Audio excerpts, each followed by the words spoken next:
Assalamualaikum warahmatullahi wabarakatuh.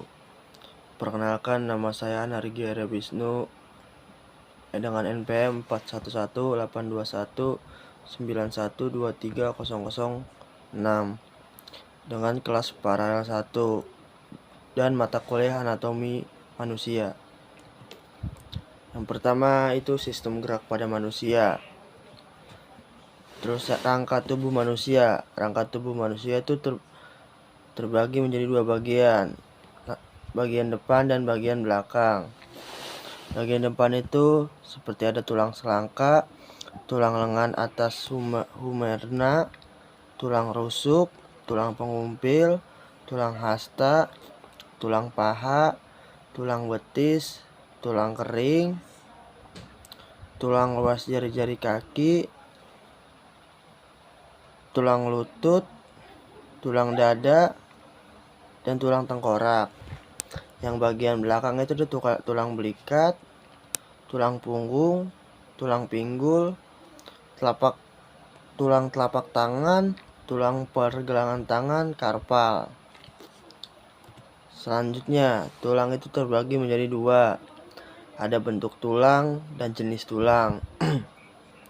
Di dalam bentuk tulang itu terbagi menjadi 4, yaitu tulang pipa, tulang pendek, tulang pipih, dan tulang tidak beraturan.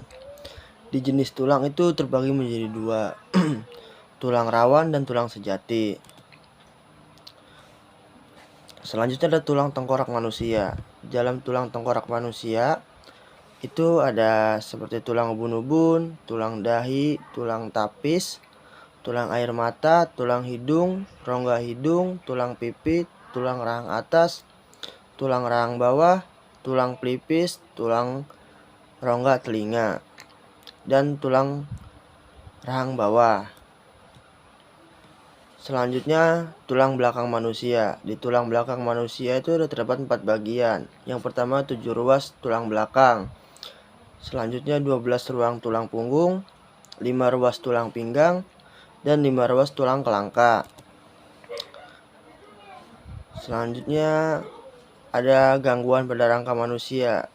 Di sini ada gambar seperti fraktura, rakitis, osteoporosis, skoliosis, kifosis, dan lordosis. Lanjut ke bab selanjutnya, ada otot manusia. Fungsi otot untuk pergerakan tubuh. Sistem muskulus otot. Sistem otot terdiri dari faksia, tendon. Otot membentuk 43% berat badan, 1/3-nya merupakan protein tubuh, dan setengahnya tempat terjadinya aktivitas metabolik saat tubuh istirahat. Proses vital di dalam tubuh seperti kontraksi jantung, kontraksi pembuluh darah, bernafas, peristaltik usus terjadinya karena adanya aktivitas otot. Selanjutnya ada karakter otot. Karakter otot itu terbagi menjadi 3. Ada konstrabilitas, ekstensibilitas, dan elastisitas. Kontrabilitas yaitu kemampuan otot untuk memendek dan lebih pendek terjadi ketika otot sedang melakukan kegiatan. Untuk ekstensibilitas yaitu kemampuan otot untuk memanjang dan lebih panjang. Untuk elastisitas, kemampuan otot untuk kembali pada ukuran semula. Yang ketiga itu ada 3 tipe jaringan otot. Jaringan otot itu terbagi menjadi 3. Ada otot jantung, otot polos, dan otot rangka. Jenis-jenis otot. Otot lurik, otot seran lintang, lurik, seklet, dan volunteer. Paling banyak melayani gerakan proses gerakan. Peletakan dapat pada tulang dan kulit. Origo, tempat peletakan otot dan diam. Inseritio, tempat peletakan otot yang bergerak. Monoartikuler, lebih tahan lama daripada poliartikuler. Sel panjang dan polysgulated. Dipelihara saraf motorik. Gerakan sadar bisa dikontrol dan dilatih. Kontraksi perlu energi yang banyak. Selanjutnya ada otot rangka dan otot serat lintang. Fungsi sistem otot rangka itu terbagi menjadi 5. Menghasilkan gerakan rangka, mempertahankan sikap posisi tubuh, menyongkong jaringan lunak, menunjukkan pintu masuk dan keluar dalam sistem tubuh, mempertahankan suhu tubuh, kontraksi otot menjadi panas. Yang kedua itu ada otot polos. Otot polos disebut juga otot tak sadar atau otot alat dalam. Otot visceral. Otot polos tersusun dari sel-sel yang berbentuk hamparan halus. Otot polos terdapat pada alat-alat dalam tubuh, misalnya pada yang pertama dinding saluran pencernaan, yang kedua saluran pernapasan, yang ketiga saluran darah, saluran pembuluh darah, yang keempat saluran kencing dan kelamin. Yang ketiga ada otot jantung. Otot jantung mempunyai struktur yang sama dengan otot lurik, hanya saja serabut-serabutnya bercabang-cabang dan saling beranyaman serta diperasafi oleh saraf otonom. Letak ini di sel tengah. Dengan demikian, otot jantung disebut juga otot lurik yang bekerja tidak untuk kehendak. Lanjutnya ke bab 3, persendian manusia. Definisinya, sendi merupakan hubungan antar tulang sehingga tulang dapat digerakkan. Hubungan dua tulang disebut persendian atau artikulasi. Sendi. Di dalam tabel ini sendi dibagi menjadi 2, komponen penunjang sendi dan tipe persendian. Untuk di komponen penunjang sendi itu terdapat 4 bagian. Yang pertama itu ligamen, kapsul sendi, cairan sinovial, dan tulang rawan hialin. Di dalam tipe persendian itu ada diartrosis dan sinartrosis. Di diartrosis itu terbagi menjadi 5. Yang pertama kapsul sendi, sendi putar, sendi plana, sendi axial, dan sendi luncur. Di dalam sinartrosis itu terbagi menjadi 2. Sinkondrosis dan sinifibrosis. Selanjutnya ada jenis-jenis sendi.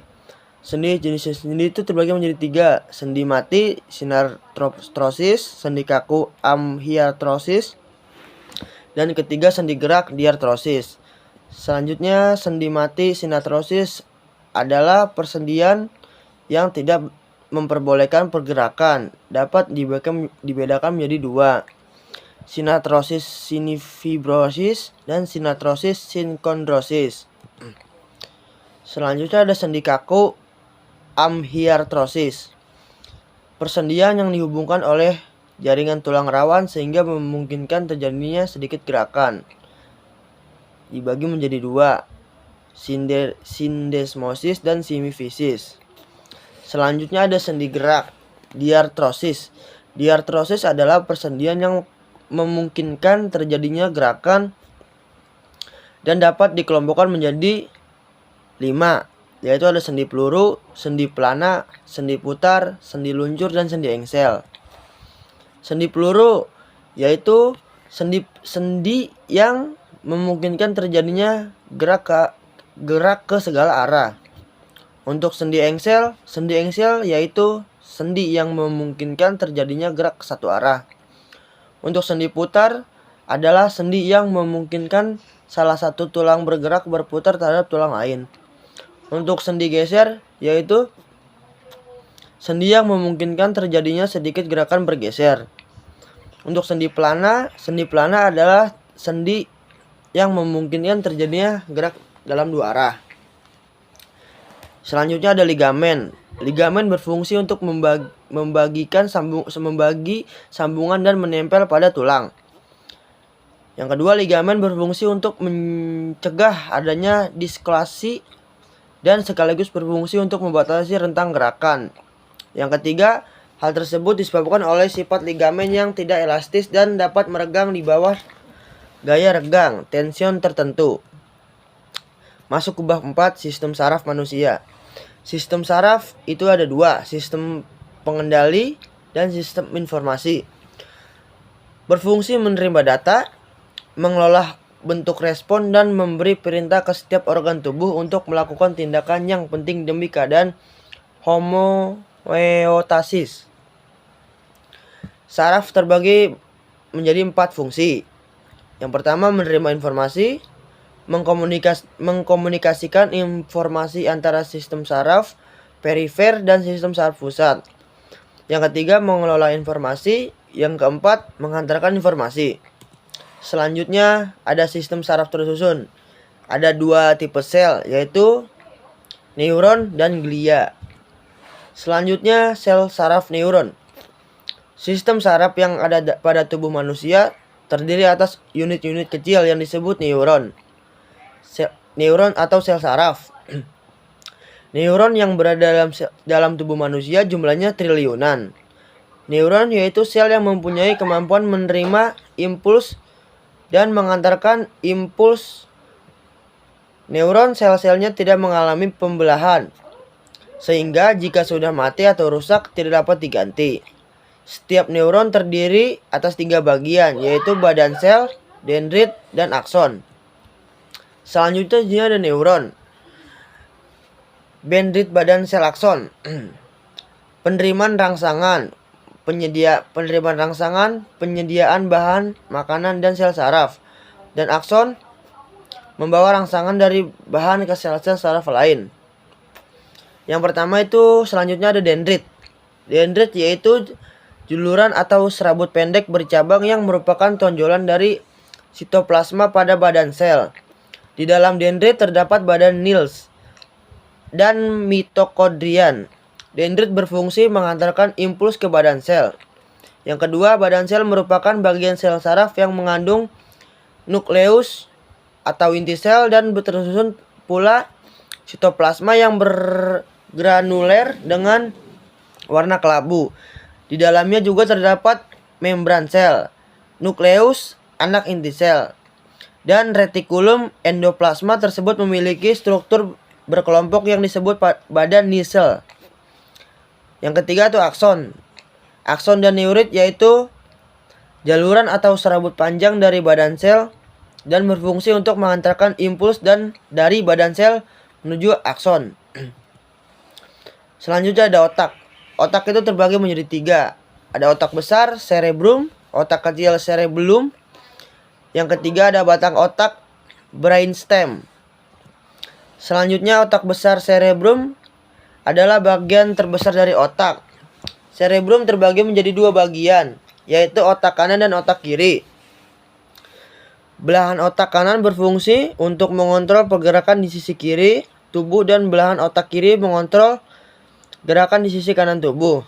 Otak kecil selanjutnya yang kedua ada otak kecil cerebrum atau cerebellum.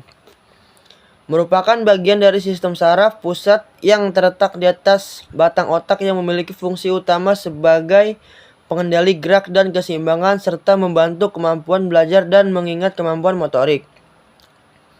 Yang ketiga ada brainstem atau batang otak.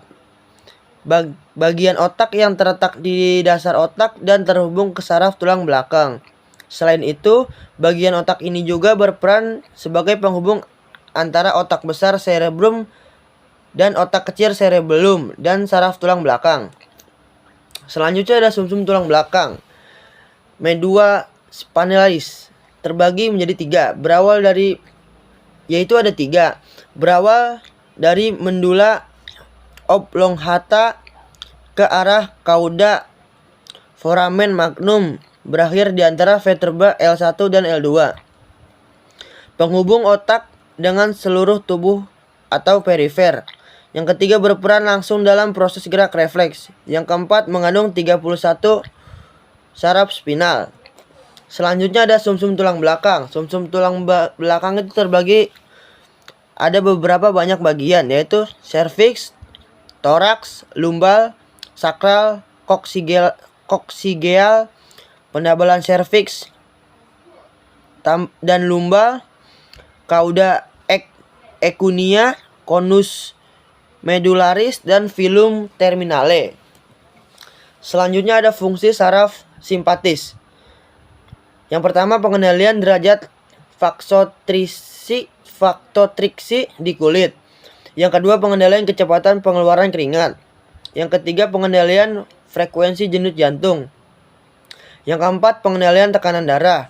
Yang kelima penghambatan sekresi dan gerakan intestinalis. Selanjutnya ada meningkatkan metabolisme sel. Dan selanjutnya ada fungsi saraf parasimpatis, yaitu ada dua. Yang pertama mengendalikan fokus mata dan dilatasi pupil. Yang kedua mengendalikan sekresi kelenjar ludah, denyut jantung, sekresi lambung, dan sekresi pankreas. Selanjutnya ada otak depan, lobus frontalis atau merah depan. Ada dua. Yang pertama mengendalikan gerakan otot, yang kedua proses kecerdasan. Selanjutnya ada lobus parietalis atau biru. Ada satu persepsi sentuhan, rasa sakit, tekanan, dan panas pada kulit. Selanjutnya ada lobus occipitalis atau merah belakang, yaitu ada dua, seperti penglihatan. Yang kedua mencampur pengalaman visual dan non visual. Selanjutnya ada lobus temporalis atau ungu, yaitu mendengarkan dan mengecap. Yang kedua memori bentuk kompleks, musik, gambar, dan lain-lain. Sekian dari saya, kurang lebihnya mohon maaf. Wassalamualaikum warahmatullahi wabarakatuh.